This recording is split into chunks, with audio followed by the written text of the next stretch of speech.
Shabbat Shalom, everyone. Really exciting to bring a new great friend who is, I feel like with the amount of time we've been talking, is an older great friend. Not older than me, but older just because of the amount of time that you can get to know someone quickly and feel like that you feel connected. Really fortunate Rabbi and Eric Myers.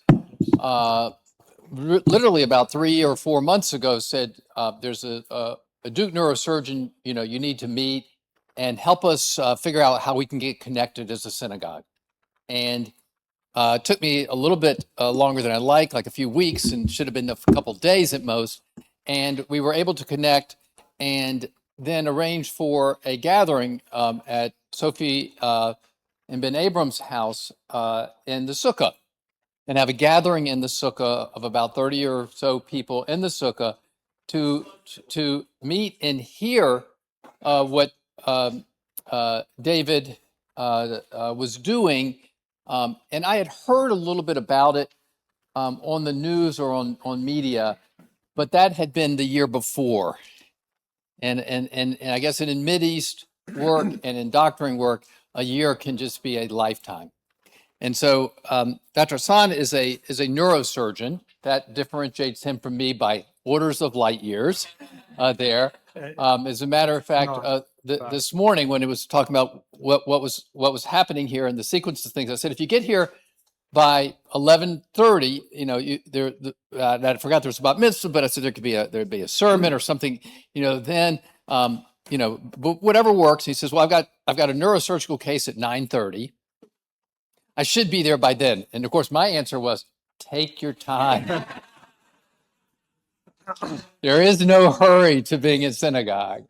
It's not life or death. So, but he's here and with us. And he really is a world-renowned neurosurgeon. And if that had been all he had been doing, we were hearing about his surgery, Dayenu, that might have been enough. But yet, as he says, it's two doctors and a rabbi on WhatsApp. And we are connected in ways that wouldn't have been expected. And that is relating to a thinking about, in his work as a neurosurgeon, of the day after, a year before. People I know were thinking about the day after. What does it look like in a region that doesn't have solutions, or doesn't have as many solutions, or doesn't have as many answers or possibilities as could be there? And so when I heard what he was doing, first off, I didn't believe him. I'm be honest. It defies the imagination to believe what has been accomplished there, but yet it's all real. And there's so many stories, and I feel so privileged to have David as a friend and to be able to bring him to a Jewish community, because he's known around the world. He's known by leaders around the world, heads of states around the world, within Israeli government and society at the highest levels. And he's traveling all the time. When I got a call on a Saturday night at 8:30 in Elam with some friends, and it's David on the phone calling from Israel. Adam, I need to meet with Jared Kushner. Can you help me arrange that? Sure. Why not? It turns out the person at the table with us, we're having dinner with, his best friend in Jacksonville's brother grew up with Jared Kushner. So we're working on it. Work in progress. We're working on it. I want to say two last things, then turn it over to David, because I don't really want to tell you all that he's doing. He'll tell you what he's doing, but I want to just give you an essence of what it means to me, and I think us as Jews in a community that values connection, that values kind of a radical connection of hospitality, to welcome him here. And one is in our prayer book today. When we were in our Musaf service on the side there underneath the sixth bracha for gratitude, it was Thanksgiving, and it says, the older we get, the greater becomes our inclination to give thanks, especially heavenwards. We feel more strongly than we could possibly have ever felt before that life is a gift. We also feel again and again an urge to thank our fellow humans, even if they've not done anything special for us. And I want to thank David for being a friend and for offering us this opportunity for connection. It's a real gift. And the other thing was in Ein Kelohenu. And at the bottom of the prayer is just a final teaching. It's Rabbi Eliezer is saying about peace, and the importance of peace over and over again, and without our liturgy and today in all of our prayers. But it says at the very bottom there, may there be peace within our walls, tranquility in the citadels, for the sake of our brothers and friends. Pray for peace in our midst.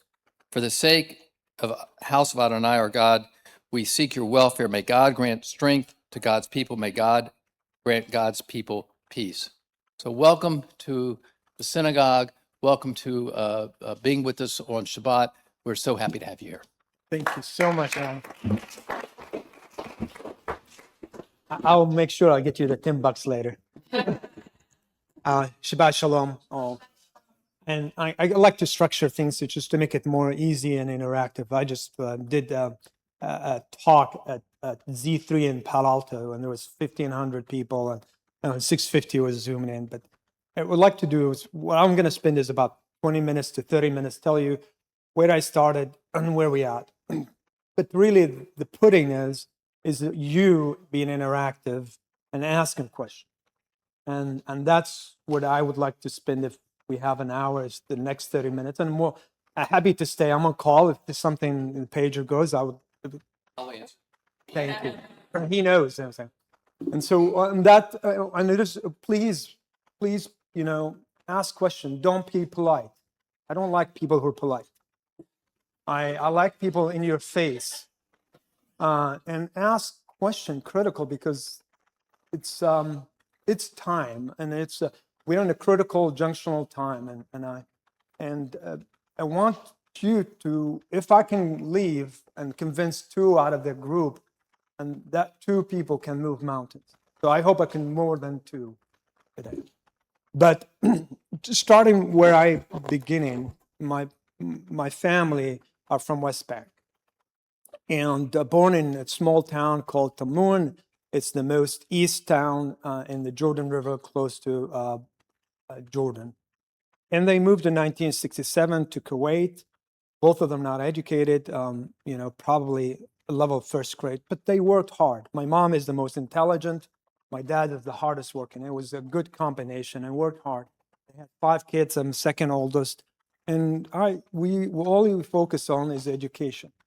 But Kuwait was probably one of the largest diaspora, if not the largest, outside Jordan and West Bank and Gaza.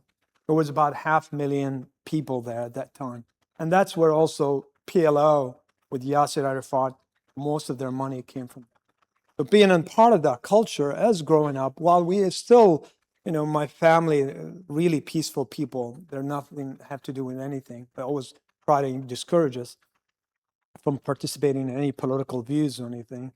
And that's what probably carried me all the way to October 7th until today. The group, the culture was where I grew up, and that's why also my motivation for everything what I'm doing is we grew up to hate Jews.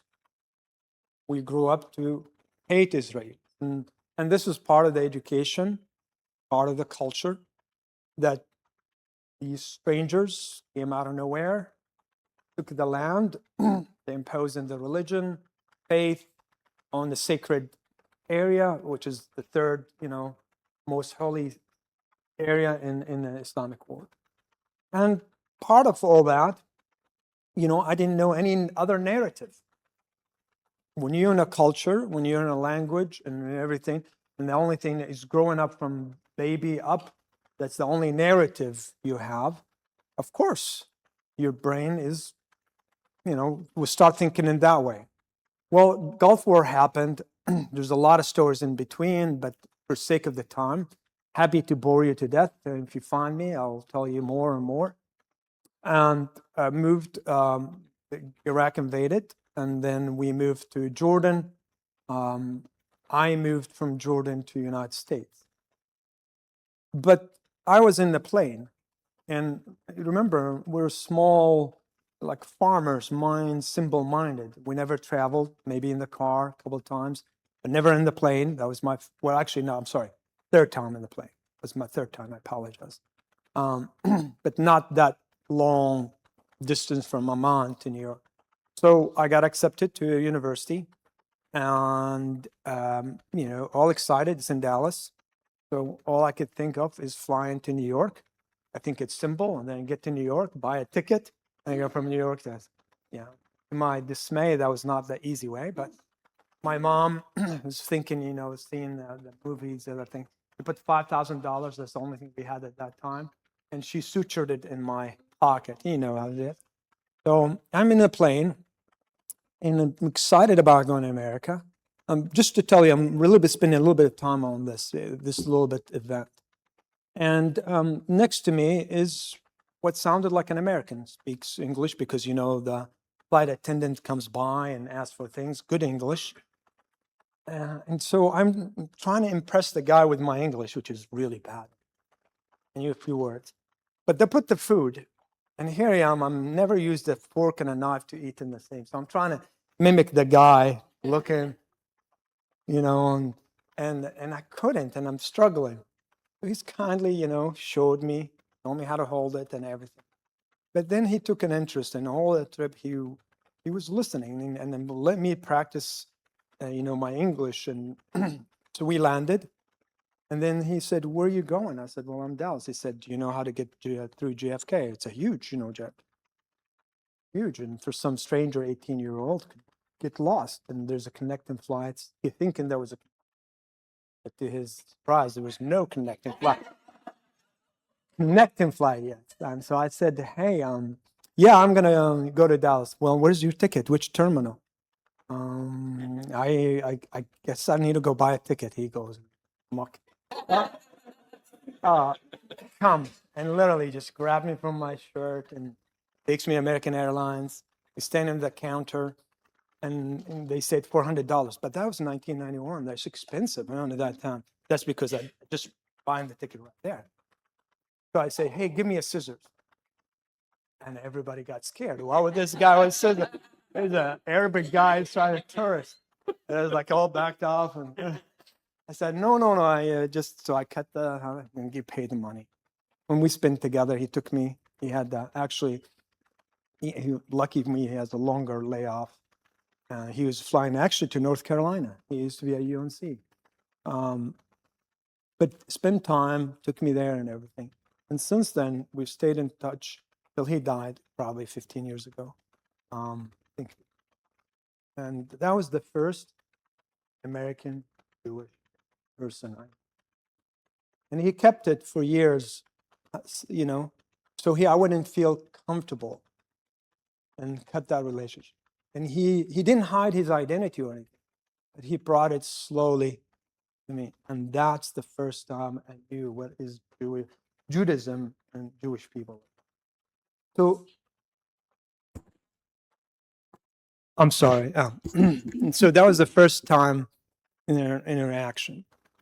And so that's what's important about interaction. And that's when narratives can change, when you know the real people, the real culture. So I moved into Texas, and by default, my first girlfriend is Jewish. Not just any Jewish girl. She is from Greenwich, Connecticut. And her dad is filthy rich. He would fly his private jet and picks us up and take us to Greenwich. We dated for 4 years. And then one day after 4 years, it's like we're around Thanksgiving, and said, "Let's go for a walk." And that's when we are getting medical school. She got to Columbia, and I stayed in Texas. She's much smarter than I. I'm much smarter. She finished high school when she was 16. She was over 8. I didn't date someone. Clarify. Do we have lawyers? Yeah. So we dated, and he's like, "Okay, what are your intentions with my daughter? You guys gonna?" I said, "Well, I would love to marry her." I said, "Okay, I like that. Well, let's go to talk to the rabbi." And, "What are we talking about, Rabbi?" I said, "Well, you need to convert." I was like, "Okay, let's slow down." So we really, that's why my involvement with the Jewish community and everything. And again, I got to meet. They were reformed. They got introduced to the culture, and that's where my real name wasn't David, but that's when David came in the picture. And then because of the distance, the relationship weakened. And the next girlfriend was a Jewish too, that kind of thing. She's Greek Jewish, and I didn't know that the Greeks have Jewish people, but she turned out. She's from Boston. So that's, and then I got involved with the Jewish community and came to understand what is Judaism, what is really the culture and the values. And that's what I understand. And that's why education is so important. And I was sitting just a few minutes ago, I was at Z3, and there's identity crisis. I didn't know about it. There's an identity crisis in America for the American. And the younger people now are, because of what's going on, the anti-Semitism, the other government feeling isolated, the state pariah response. Some of people is like a hiding, staying away. That's not, should be though. And the idea is there's so much value and so much richness in that you need to be so proud of it, not to be ashamed and run away. But that's a different topic. And so during all this time growing up, I have been with the Jewish community and different synagogues, functions and everything. And that's one thing if you go back and regret, this is where I spent all my years till October 7th, where I was self-indulged, meaning I just focused on my career, kind of like anyone else, and excelled. And, I did really well for myself, really well. But the October 7th happened. I remember my mom called and woke me up from sleep because, the time difference. And she was distraught because she knew what all this going to happen. And she's not been, just one war, she's seen it. And she's seen how the wars unfold and what effect on the Palestinians and everything. In Jordan, yeah.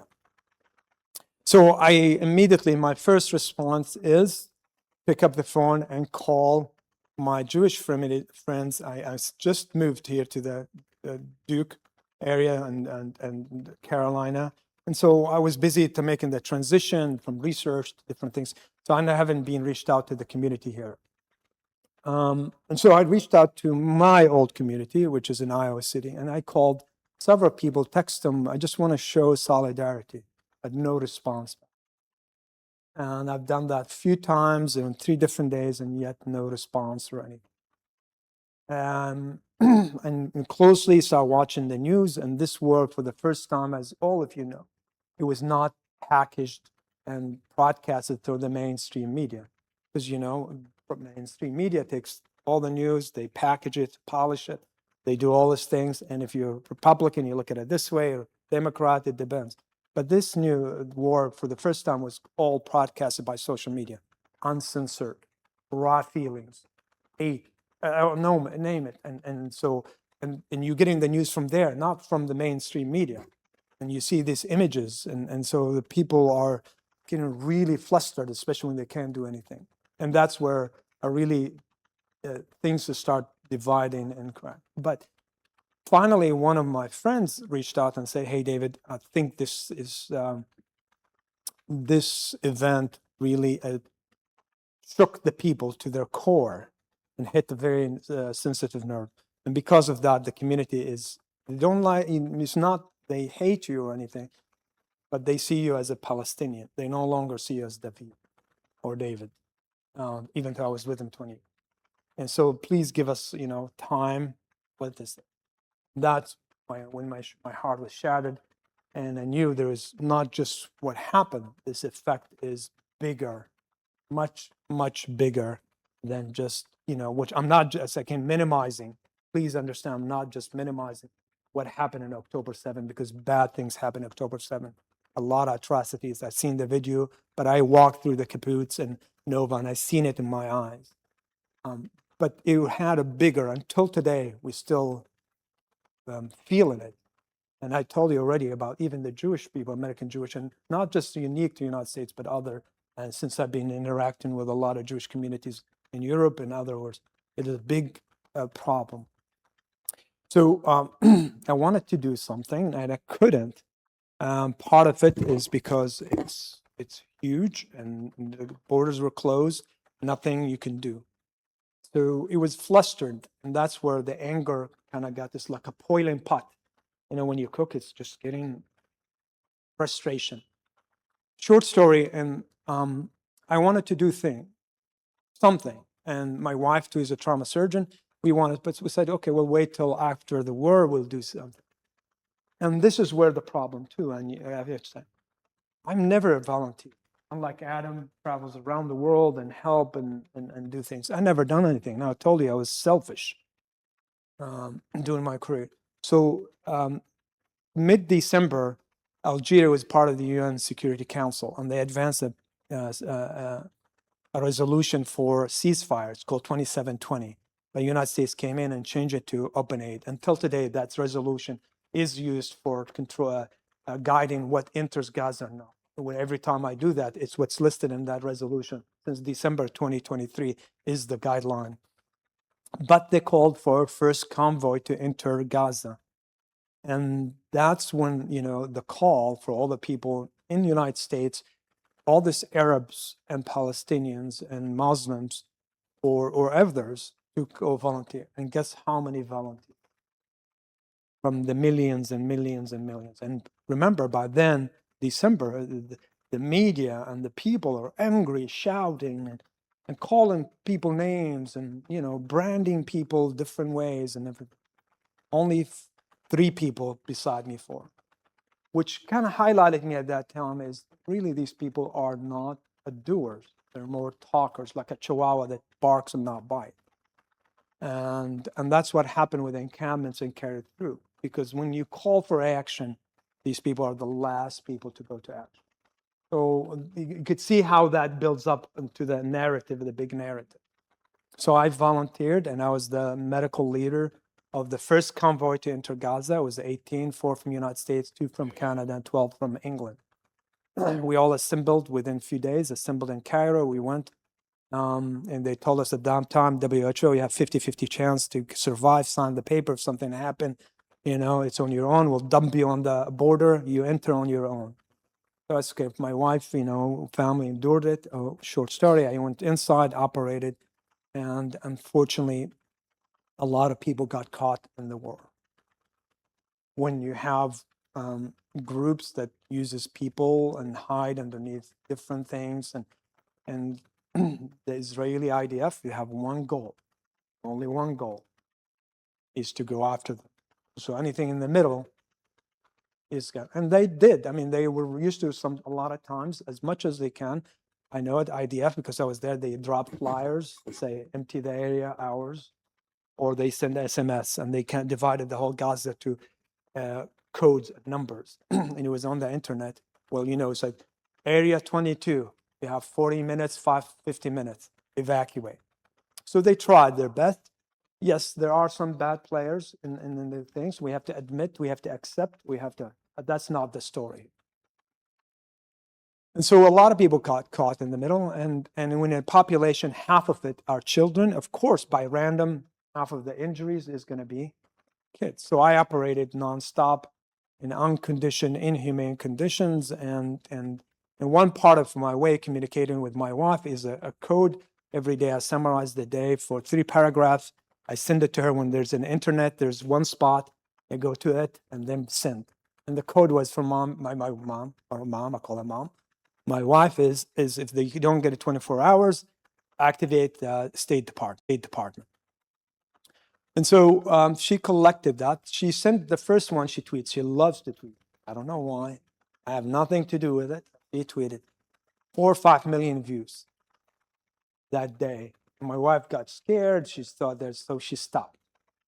And she collected it until I left Gaza. And she put it all out as one composite. Every 30 minutes she sent out, and millions of views. It wasn't intentional, I think she just wanted to share my feelings. And because of that, every mainstream media, newspaper around the world reached out, and they wanted to know, coming from Duke, I'm sorry for UNC, but Duke, and we love you guys. we're all inclusive. And then American, and to wanted to hear the story. So I shared the story, but I stuck with the fact. I didn't color it with any subjective words, more fact, objective data. That did not resonate with a lot of people that wanted me to use colorful words like genocide, war crime. And I was invited to several universities, Harvard, Brown, Yale, blah, blah, blah, all of them, Rice, and talked. And then I met with Senators Elizabeth Warren and others. And again, I stuck with the fact is this is what happened, this is what I saw, this is what needed. Other than that, the ICC, the IGC, the UN all reached out. They want my testimony, they want my pictures. I kept it to myself. I did not engage in any of that. I said, if you want to help me interaid, I'll speak to you. If you don't. And so it was already, as you know, by then, everybody on one side, this tribe or this tribe. There's no one in the middle. So if you're not with this tribe, you're in the other tribe, even if you're in the middle. So it kind of created a lot of tension for us. And even here at Duke, when I gave my talk, the Palestinian students and all that, they were very upset because I did not use the word genocide and war crime. But that was not my job.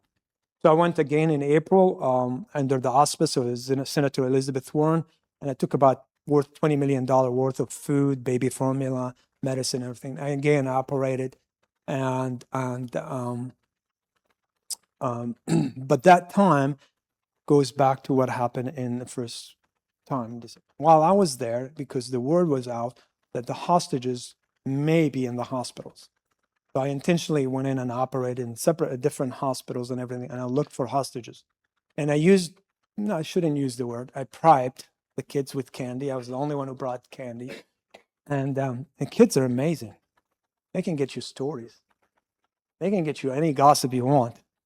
So we found information that helps with the release of rescue two hostages. So next time when I did that in April, kind of evoked a lot of strong feelings, Hamas and 12 people. I kind of alluded to in one of the newspaper, but I kind of cover it with different things because I wanted to go back and forth. In April, I ended up leaving safely and decided that I wanted to do more. By then, here in America, there's a lot of American Israelis on the left, far left, from Yale and Harvard. They somehow communicated with the people inside Israel. And keep in mind that all that time, I try to reach my friends, my American Jewish friends, and there's no communications. Again. And that's neat. That's why we're here and changing the narrative, hopefully, and has completely changed. Trust me on it, and you'll hear that. And so I finally agreed to interview one of the newspapers, Haaretz. And I was advised not to. Even my wife was very concerned. She didn't speak to me I slept on the couch for 3 weeks.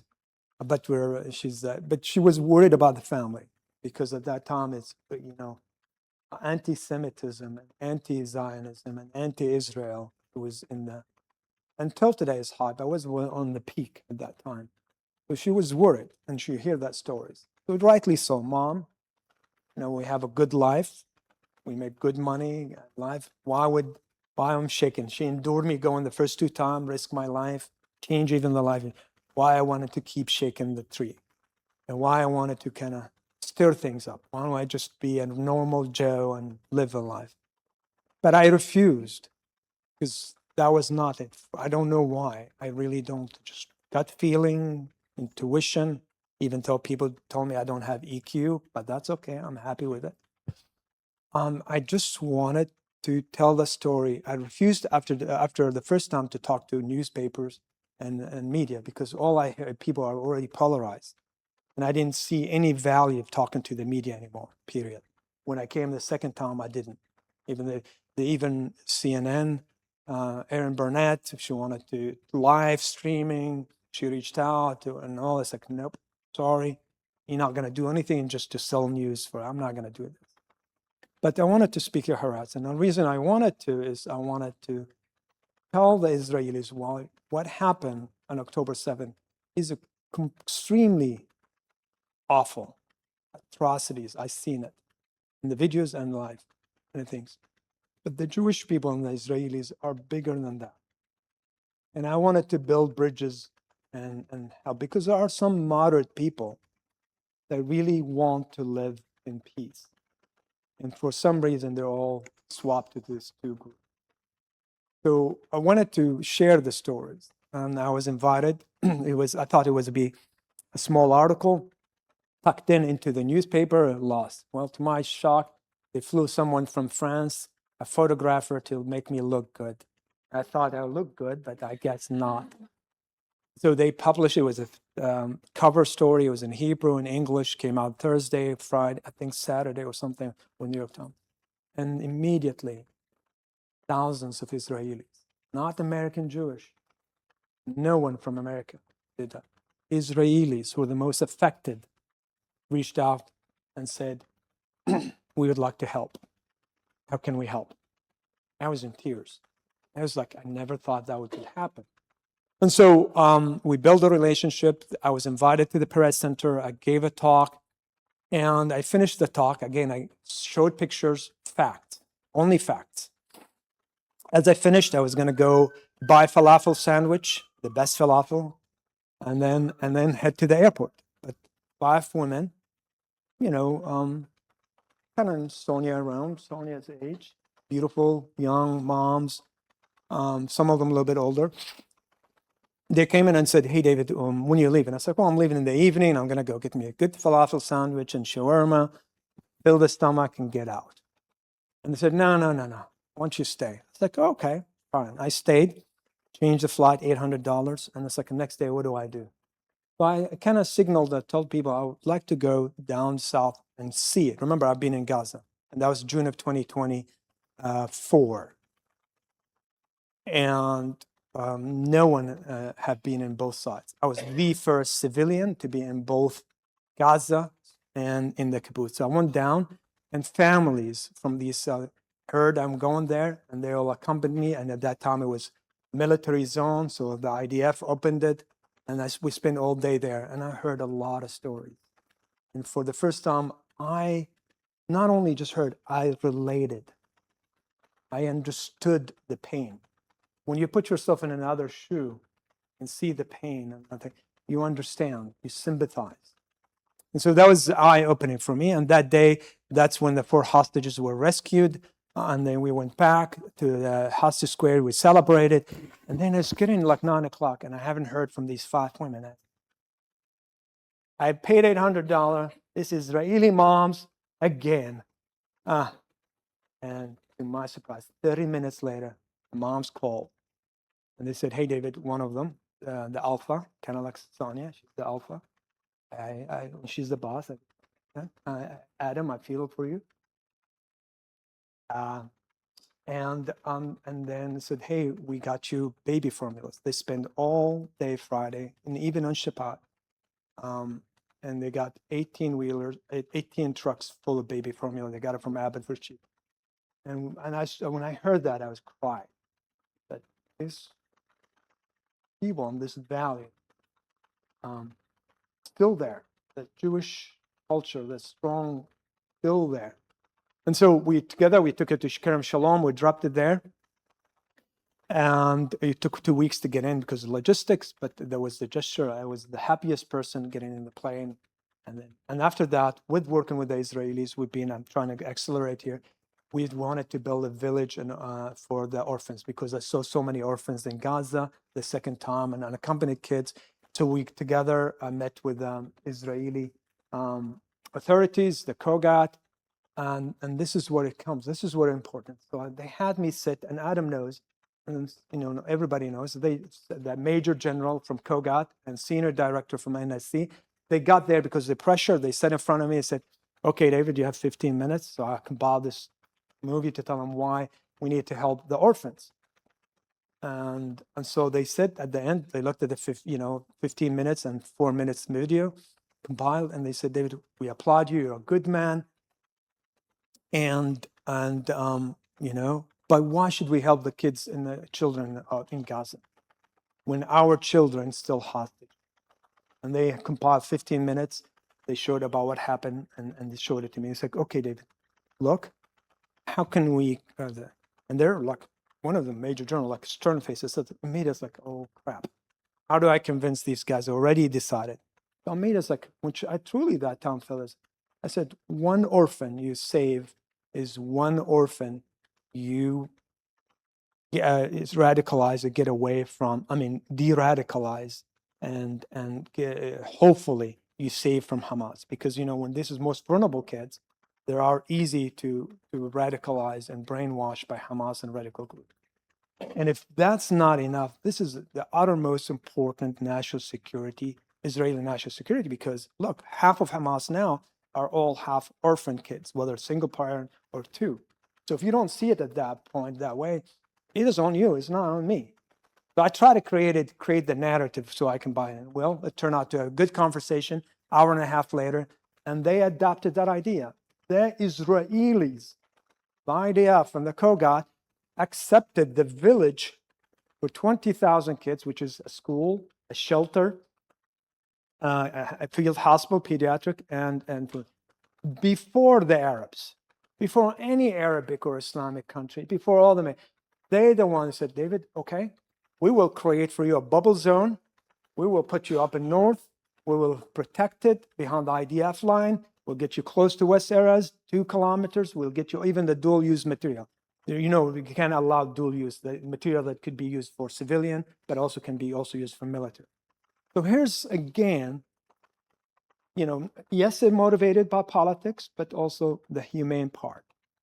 So I took that as a letter, as an email, official email from the Kogat, and went in all around countries, Jordan, name it, everybody. And they all says, we don't believe the Israelis. You will build it there and they will bomb it and kill all the kids.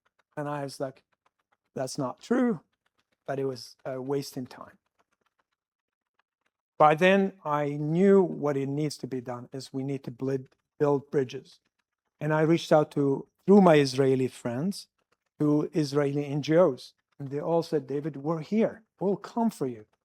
We don't care. Don't put our names, don't want anything. We want to help. The American NGOs, which are influenced by all this, they refused to sit by with the Israelis in Zoom. Refused. Even though the goal is to help this orphan. Until that's the bad side. Adam knows when neurosurgeons get mad, they get mad. When I said, okay, fine, by now I have access to a lot of media. I just call and I'm on WhatsApp and just tell them that you, this and so, refuse to help the orphans while you're going there. And I'll say, shame on you. The Israelis will do that, but you can't. Oh, no, we'll come. And so they came, despite their best intention. We worked for a while together, and we're ready to implement January 9th, 2025. And we're literally ready to implement Beit Lahia closed, but the ceasefire signed, and IDF pulled back. Hamas came and filled the space. They were much stronger then, and it was very hard to work with them. And I'm already on the non-persona grata list for them. So we stopped, failed, and then tried again. We failed. Short story, in June, by then all this Palestinian American urban NGOs, even Save the Children, all this big major, they don't want to be part of it. So the only one left is the Israelis, from individuals. So in June, with maximum blockade, as you know, there are a lot of pockets because of the war, looting and everything. Didn't get food at all. So we adapted them. And the way I did is like, I went to the community, the leader of the community, and said, Der Balach, and I said, hey, we would like to help in June. We want to give money. That was Ramadan. We want to help during the holy Ramadan. And I just want you to know up front, this money is going to come from Israel, my money, and Israel.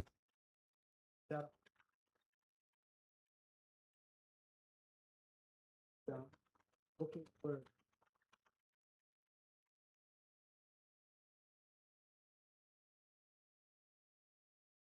that, the Gaza.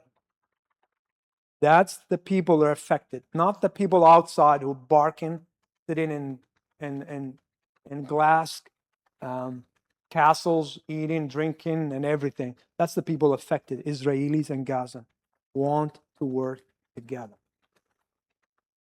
And so we did. We got the money. It cost us a lot of money. We didn't want to ask where these things. We paid anywhere range from $20 to $80 per kilogram for flour, and the women cooked and our clay ovens, the old fashioned, and we fed 1,500 families for a whole month.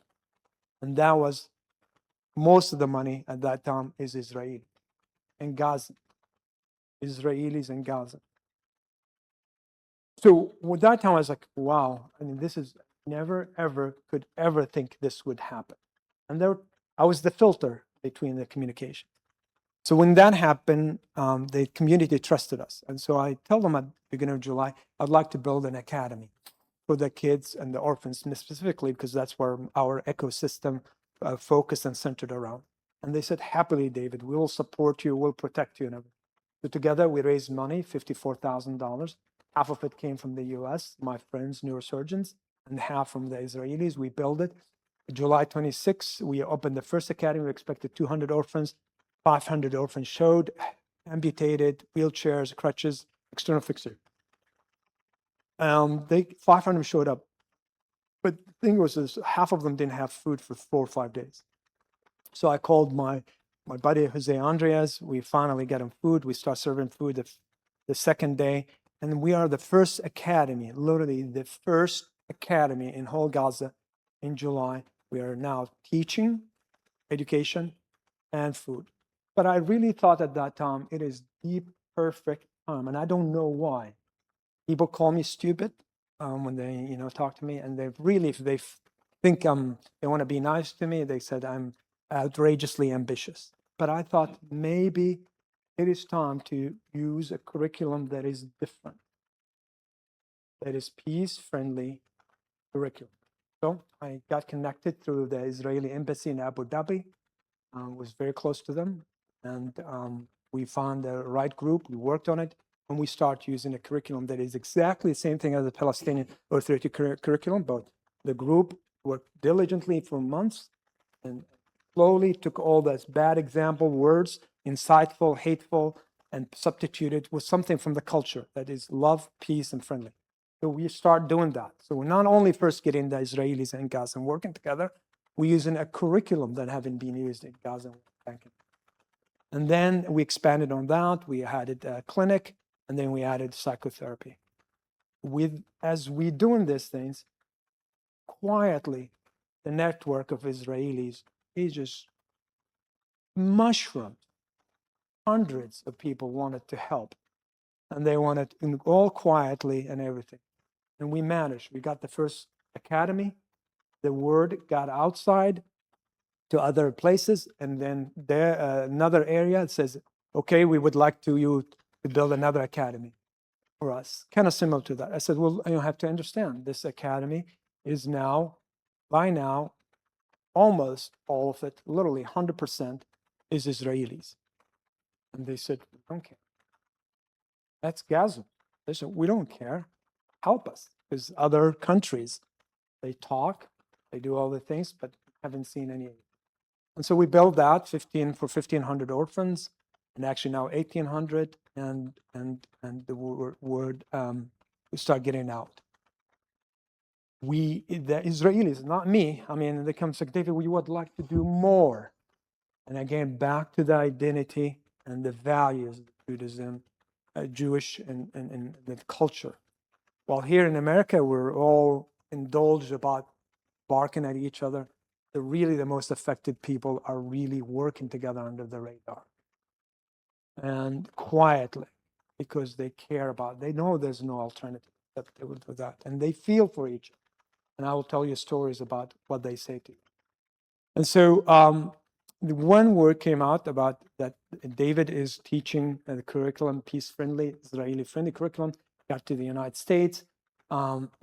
Short story of that, that's a long story in itself. We are accused of brainwashing the kids, using the orphans. We were brainwashing them to become Israelis. And we got threats and different things about it in my family. It's all sorted out, but that's what happened. So we knew at that time that we are making something. And my Israeli friends, as I said, we don't want to stop there. Let's do more. So we suggested baby formulas. We were the first to enter baby formulas in Gaza, and all from Israeli money. Not American Jewish, not Arab Palestinians, not European. It was Israeli monies were the most affected by that. And they got baby formulas, they got medicine, they got wheelchairs for the first time. And it's just beautiful. And I stood up one time and I said, I am sad now. And everybody's like, why are you sad? You built now 5 academies, 7,500 orphans. Everybody wants to help. Even all the Israeli NGOs want to work under our umbrella. And the word is going out and everything. I said, I'm really sad. I told him I'm sad. I told that even at the Z3 conference. Like, why? You schmuck again? I was like, yeah, because I'm selfish. I used to be the filter. People, Israeli would call me. I relate to the Gaza. There's a Gazan call me. I call Gazan. Now they're talking to each other. Like I don't exist. What is wrong with these people? So it's beautiful. It is really beautiful. As we do this thing, I'm traveling 5 countries. I land in Doha. I get a phone call. And it's like, hey, David, we have a crisis. We want to rescue a zoo. I said, zoo, okay. I'll call Jordan, call Egypt, blah, blah, blah. And I would help. I said, okay. My 9-year-old, who is always an inspirational, and tells me, it's like, Dad, why don't we just adapt a zoo? So we adapted a zoo. We have a zoo, lions, 3 lions, monkeys, baboons, everything. And the kids now use it in terms of kind of psychotherapy, and they help them. And we're slowly expanding more, and not because of me. I really would love to go back to my old life, at least sleep. I haven't slept in bed, my own, and my wife and I, bet we have dates, and for almost 6 months, because I wake up at 1 o'clock because the Israeli time, and I manage everything. So I sleep at 9, I wake up at 1, or sometimes at 8 o'clock. And then we have dates, my wife and I, as husband and wife, but short of that, because I wake her up and so I get these phone calls, manage, and I just would like to repeat back to where I was, good life. I can't, because I have people from inside Gaza and Israelis feel like we have bigger responsibility. So one of the things we did, when the hostage announced they're going to released, I flew to Israel. I flew immediately. And after the Saturday, I'm there, celebrated, and my friends challenged me. They're sitting around eating falafel sandwich, and they challenged, like, David, we need to do more. And the more is to acquire a hospital, which now we are in the process. We're very close, one step very close, converted to the only tertiary hospital for pediatrics. And not only that, the last thing on our agenda is we have women being exploited. And that's even in Gaza, under Islamic rules and life. Women, single moms being exploited, food for sex. So we're now building women's centers, and these women are learning to cook and feed themselves, empower them, feel good about themselves. They feed their kids, feed the kids in the academies, and also the community for buy-in. And we also are now in the process, we all open the academies, and they're going to have teachers. They teach them from 3 to 5 o'clock about being an IT tech. Because if you're IT and we have the infrastructure, we can outsource their skills, not just in Gaza, outside. So these women can be empowered. We help rebuild Gaza, be powerful, and gain the respect. Because, if you have the money, you get the respect. And we hope that will be a self-sustaining process in the future, because we cannot just pay their money. And I'll stop in a little bit. But we also now talking about opening farms, fish farm, dairy, and chicken, where these women can do a business, take care of themselves, take care of the academy. That's what goal is. You don't give fish all the time. You give them first, but you give them the tools, teach them, and then let them take care of them. And that's what in the process. But the beauty about all this, we are, first in many ways. And the most important thing, just a few days ago, after really hesitating, walking on a thin ice, really thin ice, navigating all this, especially after the ceasefire, and we are all inside the yellow line, inside the yellow, not outside. So Hamas still there. They're weak, but they're there. we wanted to do something more radical, more stupid. Some people now, they call me crazy or stupid. Thought it was more ambitious. Is we want to teach interfaith course. So how do we do about it? We have someone from outside, an expert, start talking 3-4 teachers. We selected them carefully and spend a lot of back and forth. Even the internet selection is not working. And then finally, they went in and taught the first 2 courses. They taught interfaith. They told them about Islam. They taught them about Christianity. They taught them about what Judaism.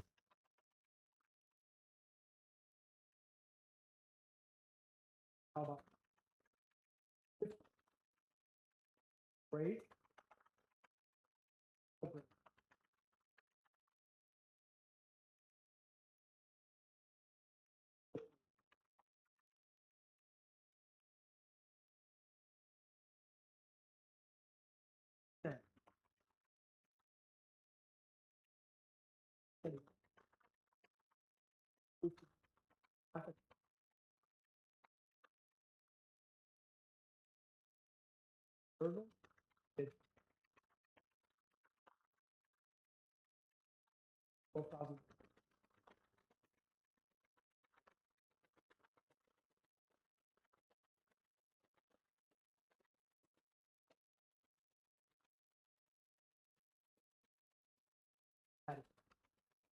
Right.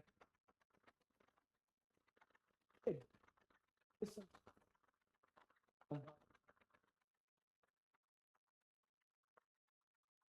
Going to teach it.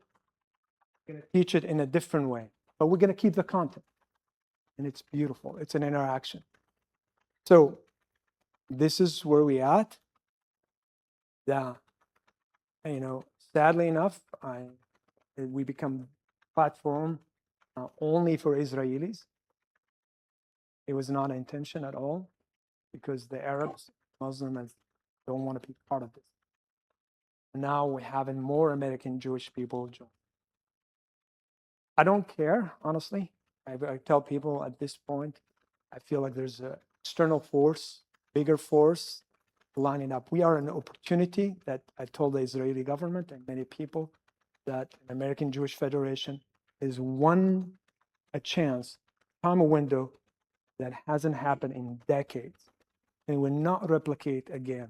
We're a time where we are wanted, people open-minded. The area is the soil is ripe, and the weather, everything, and we put in the seeds. So what I tell people, 10 years from now, if we fail, if a David Hasan fail, don't ever look at me in my face and said anti-Semitism or anything. It is your time to show that. And I say it comfortably because I consider myself more Israeli than a lot of people. Actually, I do. I'm very proud of it. I actually, one point, talking to one of the biggest lawyer, Shibolet, personal lawyer for Ariel Sharon, he said, David, if you want the Israeli passport, we couldn't get to you. I said, well, let me think about it. I'm radical, but not that radical. Yeah. One day I will. But I am comfortable. I'm comfortable to tell you this is how we show the world what is Jewish people about, what is Judaism. Yes, the horrible things happen. Absolutely. And and we're not forgetting that. But we are bigger than that. We're stronger than just fall into the fall of hate. And if we can change things, we can show that these people are out there marching and says anti-Semitism, and it's like, okay, sure. Look what the Israelis done. What have you done? What have you done? You're just barking like a chihuahua. When these people are really working under the radar, not paid, none of them single, and put in 5-6 hours, reaching out, and they want to show the other side we do care. We do not believe in coexistence. Absolutely not. Every single person in our group, and we are small, but we're getting bigger, because coexistence is a bad, bad word. Why? Because I can coexist you in the same this. Congregation, I hate your guts. I'm waiting for the minute to gut you out. We hate the word normalization. It's a bad business term. It's a transaction. What our group really truly believe in, and if you ask them, every single in Gaza and in Israel, is the most effective people. We are better together. Because we're better together, we care about each other. We want the best for each other. And yes, external forces out there, really external forces are bigger than us, but we are stronger because we're true to our identity, true to our North Compass. And that is, what you have learned today from the Torah, what it teaches, and the Talmud. So that's what I'm here for. I hope you join our group. It's a bigger force. It's a movement. And I don't know to tell you what's tomorrow is going to happen. All I care about is seems there's a group of people, they care about each other, and from both sides, they're helping. Thank you.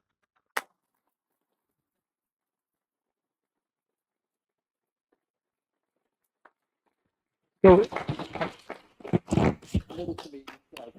question. Welcome. I do want to say,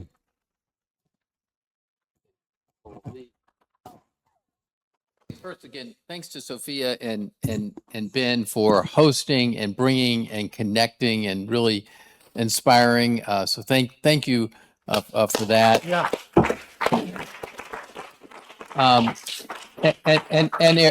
And Eric Myers. Second thing is, there will be some opportunities to give. My dad used to say there are two types of people in the world: those who need $1 and those who can give $1. And so I do hope, and this is not, this is not like there's not needs in Israel. There's tons of needs in Israel, and there's tons of needs. And so for those that want to give, we will make an opportunity. We have to figure that out. It's a nonprofit registered in the U.S. as well. So that's that space. And the third is when David sends you pictures of a zoo on Shabbat, I encourage you to look at it. Yeah. But then when he says, can you help me figure out what to do with these animals? Exactly. That's a little more difficult. But I wanted to say one more thing. It is now, we are trying, and the momentum is going. We chose a date, March 23rd to March 29th.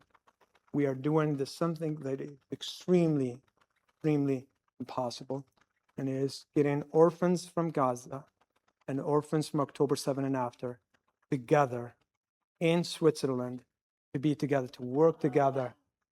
That's what the One Village is about, for the kids, for the first time, to remember who they are. They are kids.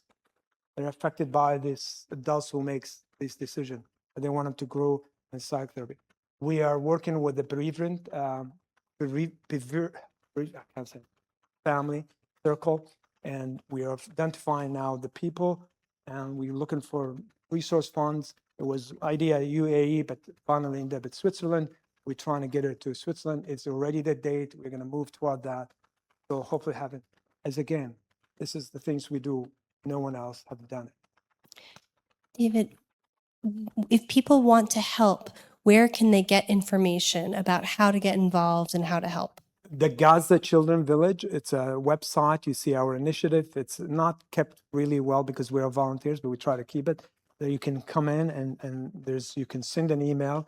I'm easy. My WhatsApp number, you can call me, you can answer, I will answer, or email, happy to do it. And as to Adam said, we're not just about money. First of all, I want you to believe what we do.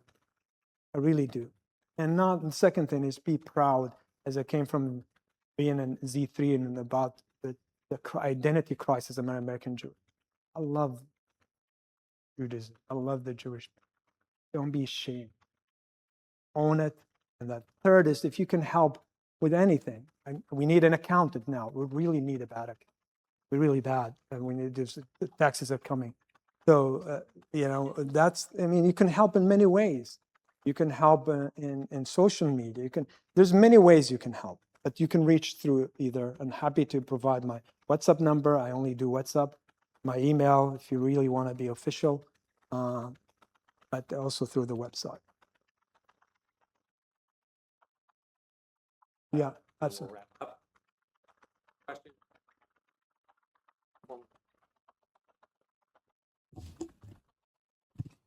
I really appreciate what you're doing. It's amazing work. So thanks for coming here. In the beginning of your talk, you mentioned that you were raised to hate Jews and to hate Israel. So the first question is, what do your parents think of what you're doing? And the second is, when you give this talk to a Palestinian audience, what is the reaction to it? It's a very, very good question.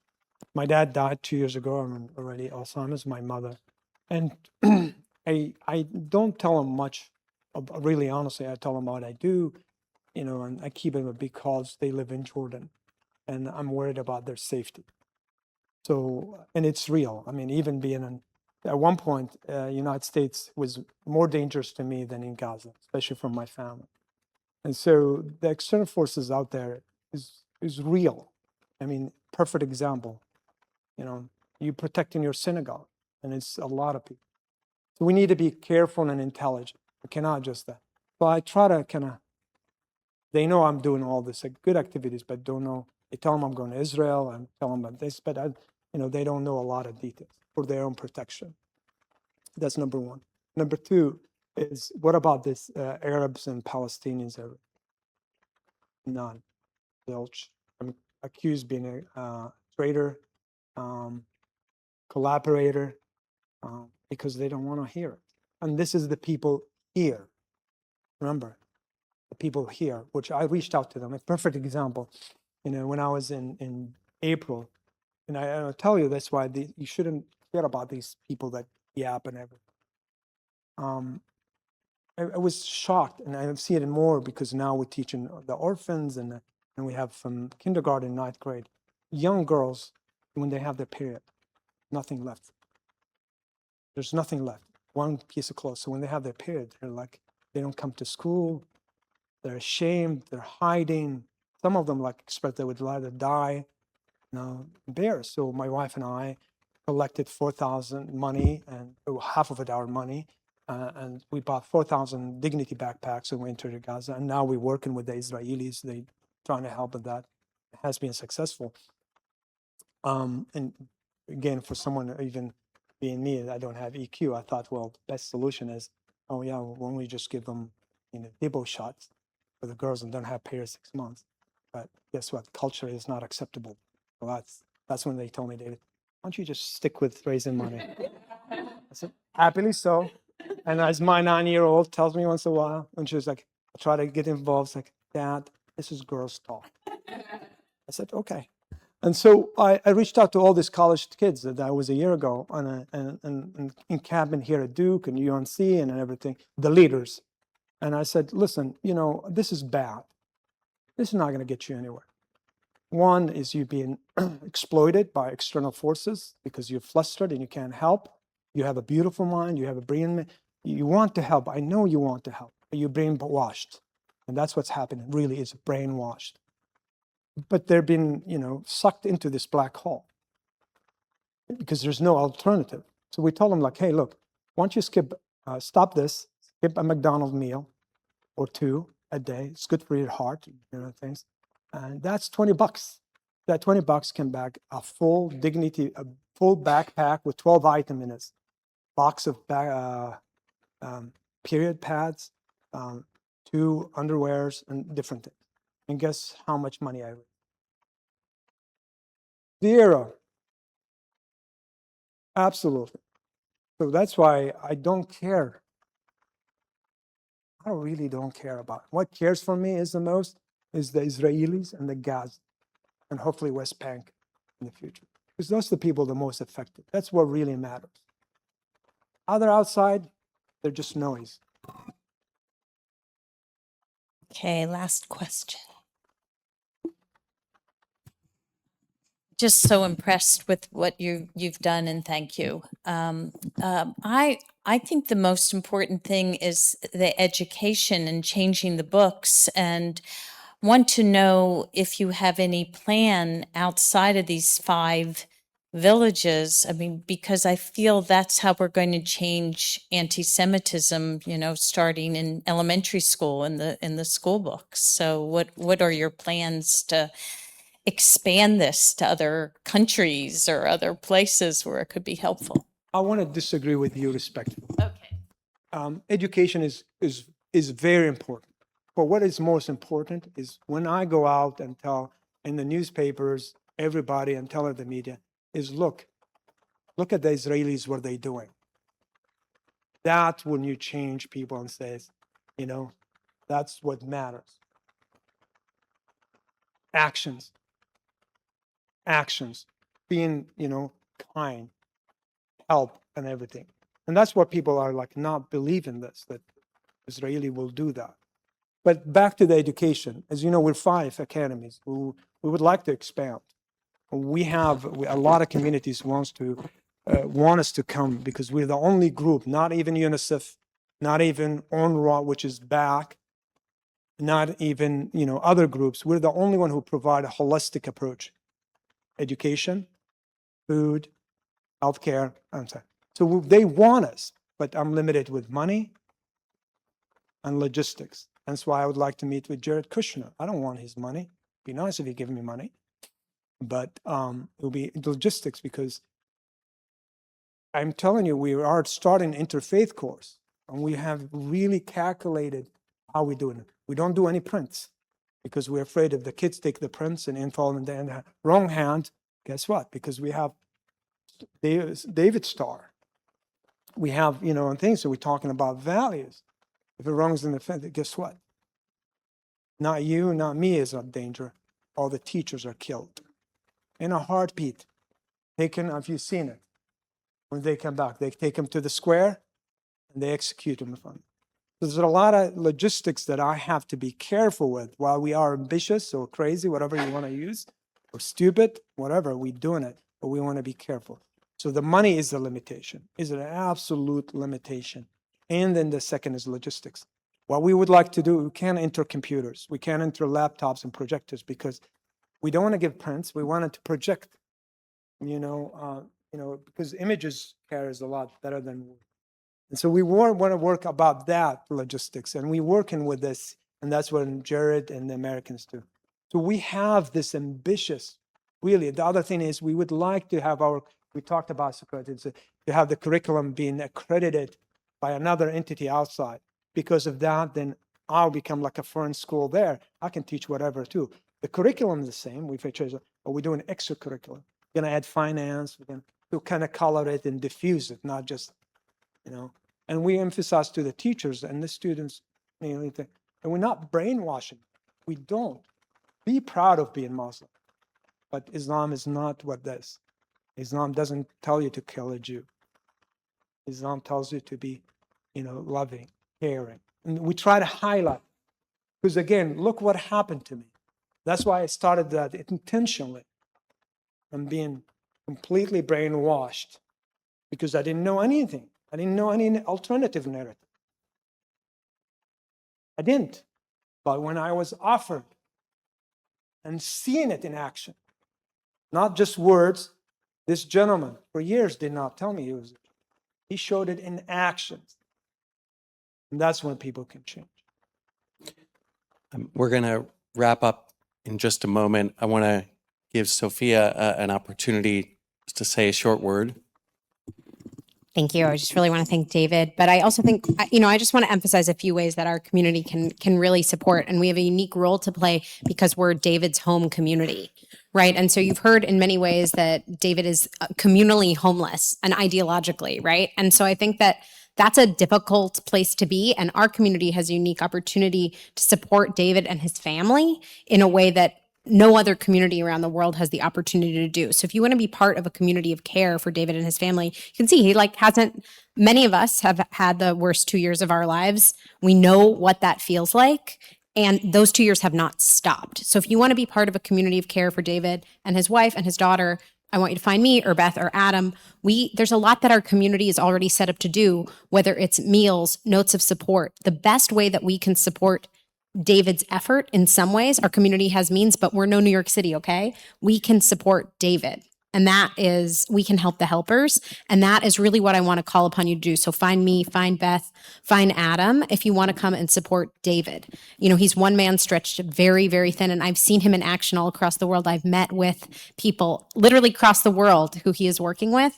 And this is an action that, this is an effort that really has no comp in my experience. It's very, very special. And he is moving heaven and earth. There are other things that we can do, helping with international school certification, if you have those networks, helping with nonprofit accountants, helping with certain very high level political connections, right? Those are projects that we can all take on. But we can pray for David and his family. We can cook for David and his family. We can make sure that they feel very, very welcome here and that you know that you have a home here at Bethel and in Durham. Appreciate it. Thank you. Till I met Sophia and Ben and Adam and everything, it was, you know, it's on me because I didn't reach out, honestly, as it was so. No apologies, okay? None, Yeah. none whatsoever. I own it. But when other Israelis and everybody says like, how's your community doing with you? I couldn't answer that. But now I am the most proud of. I can show, look, this is what community, and it has, not words. I don't like words anymore.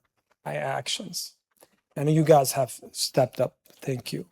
The simplest thing, we got invited to Sukkot, and my daughter went there, and we thought it would be difficult for us, you know, and everything. But she loved it. She wanted to stay longer, 9 o'clock, and she wants to go back and play. So it's imagine the kids. And for Hannah, it means all the world that she can play with your kids or grandkids or, you know, family. And for my wife, you know, she loves to have friends. For me, I'm out there. Don't worry about it. I'll be fine. I can call on these guys, bug on once in a while. Which she does. My wife does literally every couple of weeks. She gives me Benadryl to sleep for 7 hours. But thank you so much. David, Yeah. before you leave, so Yeah. a few quick things, not more words, okay? First of all, bring this to your daughter, okay? She can have them anytime here at Bethel, okay? And there's a wonderful playground out there and lots of kids.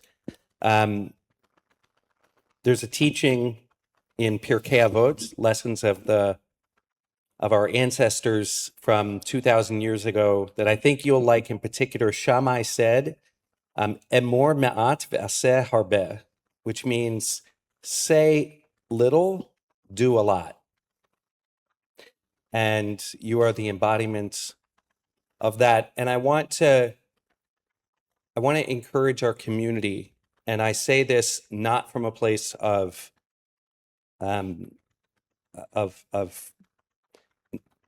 thinking that I've done this well either. Okay. Especially on social media and other places, we talk too much. We don't guard our words. And you have given us a really important lesson to follow. And about an hour and a half ago, I gave a blessing to a bat mitzvah. And I want to repeat that blessing for you. It is a blessing with which God has blessed the Jewish people for thousands of years. And we are very confident that it's a great interfaith blessing, that it works. Yivarechecha Adonai v'yishmerecha. We pray that God may bless you and keep you. Ya'er Adonai panav elecha v'chuneka. That God may shine God's light upon you and be gracious with you. Yisa Adonai panav elecha v'yasin lecha shalom. That God may lift up God's face to you and grant to you and grant to all of us and all who we know in the peoples of Gaza and Israel and the West Bank and the world over, peace. And let us say, Amen. Amen. But most of all, guys, if I can, it really didn't. I'm affected by it mostly after being towards. Be proud. So much you need to be proud of. Don't don't even, especially for your kids and the younger ones. I know they have external forces out there. They made them want to distance themselves from being, Jewish. I can understand. Kids are kids, being bullied and everything, but they shouldn't be. There's the American Jewish group here, in Europe in general. And if I can come today, don't help me.